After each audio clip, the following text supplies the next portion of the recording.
നിങ്ങൾക്ക് കോഡ്, അതായത് ഒരു ഗ്രൂപ്പുണ്ട്, ഇന്ത്യ, അമേരിക്ക, ജപ്പാൻ, ഓസ്ട്രേലിയ.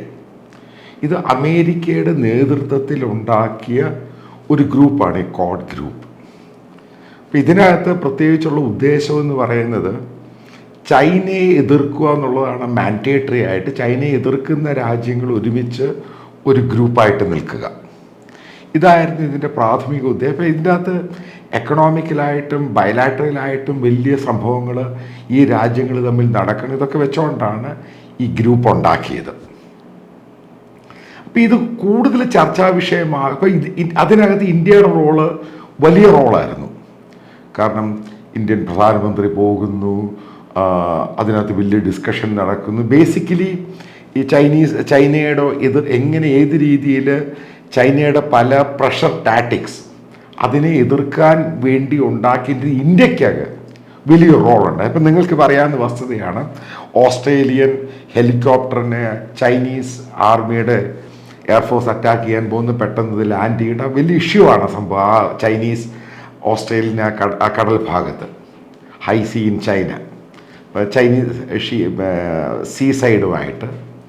പിന്നെ ജപ്പാനും ചൈനയുമായിട്ടുള്ള പ്രശ്നങ്ങൾ പറയും. അപ്പോൾ ഇന്ത്യയും ചൈനയുമായിട്ടുള്ള പ്രശ്നം, ഇതിൻ്റെ പേരിൽ അമേരിക്ക എടുത്ത ഒരു ഗെയിം പ്ലാൻ ആയിരുന്നു. അതായത് സ്ട്രോങ് ആയിട്ട് 4 രാജ്യങ്ങൾ ഒരുമിച്ച് നിൽക്കുന്നു, ചൈനയെ എതിർക്കുന്നു. ഇത് ഒരു കാര്യം മനസ്സിലാക്കണം, അമേരിക്ക പലതും ഉദ്ദേശിച്ച് ജിയോ പൊളിറ്റിക്സിൽ ഏതൊക്കെ രീതിയിൽ ഏതൊക്കെ ഗെയിം കളിക്കാം അതിൽ വളരെ വിദഗ്ധരാണ്, അവരാണിത് ഉണ്ടാക്കിയെടുത്തത്. അപ്പോൾ ഇന്ത്യക്ക് അതിനകത്ത് ഒരു ക്രൂഷ്യൽ റോൾ ഉണ്ടായിരുന്നു. പ്രധാനമന്ത്രി മോദിക്ക് അതിനകത്ത് വലിയ പങ്കാളിത്തം ഉണ്ടായിരുന്നു. അതിൻ്റെ പേരിലാണ് ഇന്ത്യയും ജപ്പാനുമായിട്ട് കൂടുതൽ എടുക്കുന്നു, കൂടുതൽ ഫിനാൻഷ്യൽ ട്രേഡ് സഹകരണം കൂടുതൽ ഊഷ്മളമാകുന്നു. അതേപോലെ തന്നെ ഓസ്ട്രേലിയയുമായിട്ട് പുതിയ ബന്ധം ഉണ്ടാകുന്നു. ഓസ്ട്രേലിയയുടെ പ്രധാനമന്ത്രി ഇന്ത്യയിൽ വന്ന് പറയുന്നു, ഇന്ത്യൻ പ്രധാനമന്ത്രി അവിടെ പോയപ്പോൾ പറയുന്നു അദ്ദേഹം ഗുരുസ്ഥാനിയായിട്ടാണ് ഇന്ത്യൻ പ്രധാനമന്ത്രി മോദിയെ കാണുന്നത്. ഇതൊക്കെ നിങ്ങൾക്ക് ഓർമ്മയുള്ള സംഭവമാണ്. പക്ഷേ ഇതിനകത്ത് വിള്ളൽ വീഴാൻ തുടങ്ങിയത് ഈ ഉക്രൈൻ റഷ്യ വാറുമായിട്ട് ബന്ധപ്പെട്ടാണ്. അപ്പോൾ ഈ കോഡ് രാജ്യങ്ങൾ ഒരുമിച്ച് നിന്ന് റഷ്യയ്ക്ക് എതിരെ സാങ്ഷൻ ഇമ്പോസ് ചെയ്യുന്നു. അതിനകത്ത് ഇന്ത്യ മാത്രം റഷ്യക്കെതിരെ സാങ്ഷൻ ഇമ്പോസ് ചെയ്യുന്നില്ല.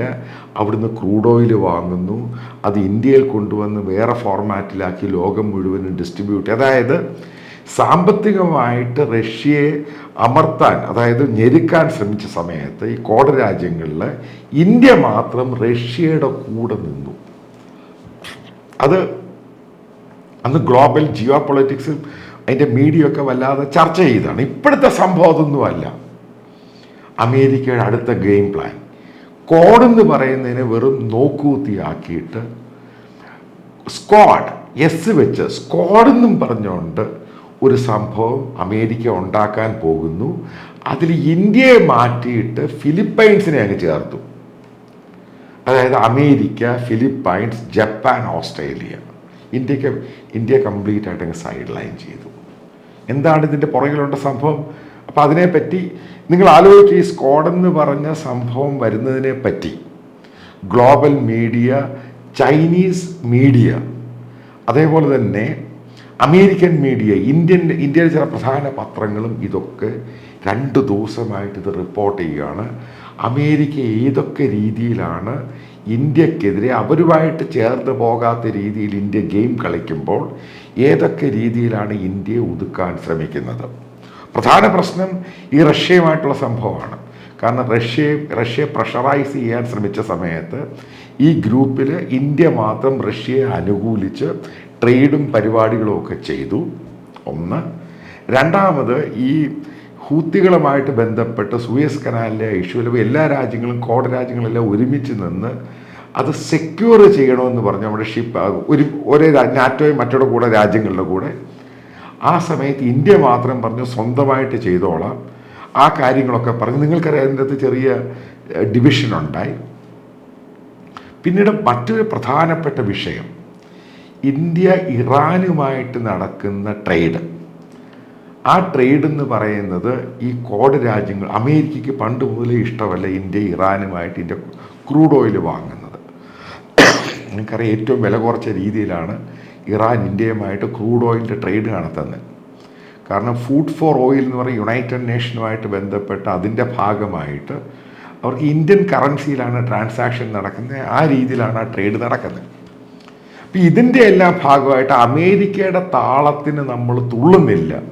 അതിൻ്റെ ഭാഗമായിട്ടാണ് ഈ പറയുന്ന ഓർഗനൈസേഷൻ്റെ അകത്തുനിന്ന് മാറ്റിയിട്ട് സ്ക്വാഡ് എന്നും പറഞ്ഞൊരു സാധനം കൊണ്ടുവന്ന് ഫിലിപ്പൈൻസിനെ കയറ്റി വന്നത്. അപ്പം മനസ്സിലാക്കേണ്ട സംഭവമുണ്ട്. അടുത്ത സമയത്താണ് ഇന്ത്യ ഫിലിപ്പൈൻസിന് ഈ വെപ്പൺസ് കൊടുക്കുന്നത്. ബ്രഹ്മോസ് മിസൈലും അവർക്ക് ഷിപ്പിൻ്റെ സംഭവങ്ങളൊക്കെ ഇന്ത്യ അടുത്ത സമയത്താണ് അവരുടെ ഏകദേശം 19,000 കോടിയുടെ ഡീൽ അടുത്ത സമയത്താണ് ഉണ്ടായത്.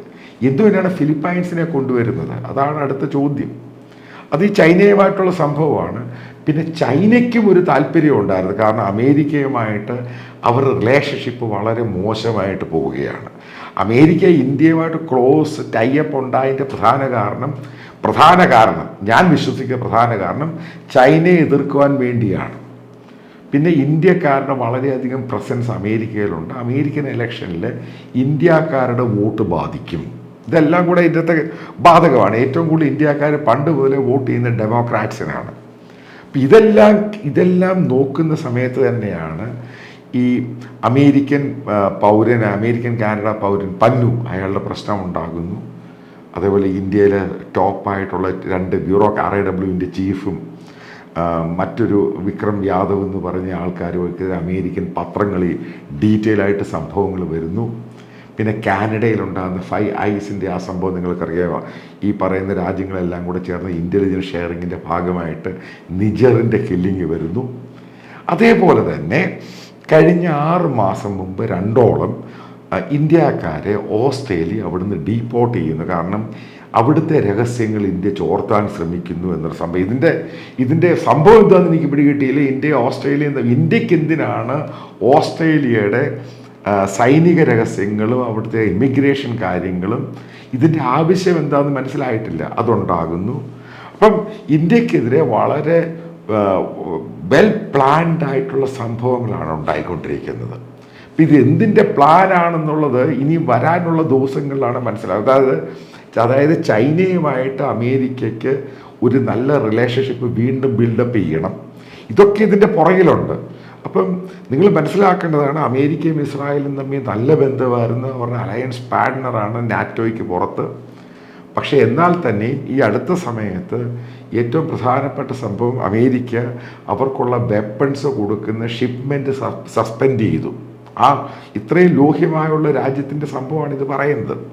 ഇനി മറ്റൊരു സംഭവം അറിയാൻ സാധിച്ചത്, അതായത് ഇന്ത്യയെ വെറുപ്പിക്കാൻ വേണ്ടി ബ്രിക്സ് രാജ്യങ്ങളിൽ പാകിസ്ഥാനെയും കൂടെ അതിൽ അംഗമാക്കാൻ വേണ്ടി അമേരിക്ക ശ്രമിക്കുന്നു. കാരണം അതിനകത്ത് ബ്രിക്സിനകത്ത് പാകിസ്ഥാൻ വന്നു കഴിഞ്ഞാൽ ഒരു കാരണവശാലും ഇന്ത്യ അതിനകത്ത് തുടരില്ല.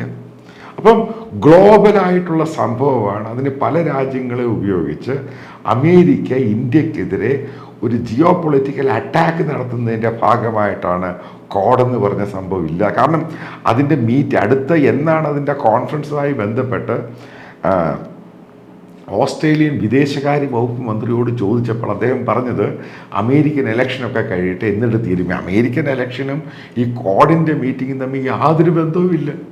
അതായത് കംപ്ലീറ്റ് ആയിട്ട് ക്വാഡിനെ ഒതുക്കുവാൻ വേണ്ടി, അതായത് ഇന്ത്യയെ ഒതുക്കാൻ വേണ്ടി അത് മുഴുവൻ മാറ്റിയിട്ട് ഈ സ്ക്വാഡ്, അതായത് എസ് വെച്ച് തുടങ്ങുന്ന സ്ക്വാഡ് എന്ന സംഭവം കൊണ്ടുവന്ന്, അതായത് അമേരിക്കയുടെ ഈ ഡിപ്ലോമസി, കാരണം ഭയങ്കര ഗൂഢപരമായ തന്ത്രപരമായിട്ടാണ് അവർ ചെയ്യുന്നത്. അതിൻ്റെ ഭാഗമായിട്ടാണ് ഇന്ത്യയെ ഒതുക്കാനുള്ള ഗെയിമുകൾ മറ്റുള്ള രാജ്യങ്ങളുടെ കൂടെ ചേർന്ന് അമേരിക്കൻ ഗെയിം പ്ലാൻ വളരെ സക്സസ് ആയിട്ട് പോകുന്നു. ഇതിന് ഏത് രീതിയിലാണ് ഇന്ത്യ അതിനെ ഹാൻഡിൽ ചെയ്യുന്നത്? ഇതാണ് ലോകം നോക്കുന്ന ഏറ്റവും വലിയ ഈ മേഖലയിലുള്ള ജിയോ പൊളിറ്റിക്സ്.